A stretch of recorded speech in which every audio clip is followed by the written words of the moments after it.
एखाद्या गुन्ह्यात चौकशीसाठी संशयिताला पोलीस अटक करतात आणि त्याची कसून चौकशी केली जाते। त्यातून बऱ्याच वेळा निर्दोष व्यक्तीही पोलिसांच्या चौकशीच्या ससेमिऱ्यामध्ये अडकून विनाकारण मनस्ताप सहन करते। ही बाब रोखण्यासाठी सर्वोच्च न्यायालयाने आज महत्त्वपूर्ण निर्णय दिला। ज्या गुन्ह्यामध्ये 7 वर्षापर्यंतची शिक्षा होऊ शकते अशा प्रकारच्या पोलिसांना संशयिताला थेट अटक करता येणार नाही। सुरुवातीला नोटीस द्यावी लागेल, त्यानंतर संशयिताकडून पुरावे नष्ट करण्याची शक्यता असेल तरच पुरावे देऊन संशयिताला अटक करता येईल, असं सर्वोच्च न्यायालयाने स्पष्ट केलंय।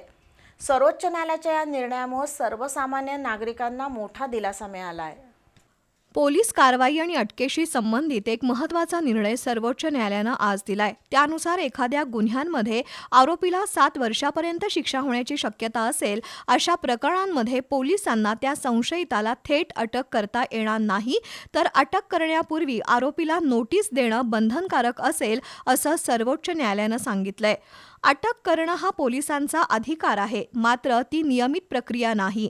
भारतीय नागरिक सुरक्षा संहितेचा 2023च्या कलमानुसार 7 वर्षापर्यंत शिक्षेच्या गुन्ह्यात आरोपीला प्रथम नोटीस देऊन चौकशीत हजर राहण्यास सांगणं आवश्यक आहे।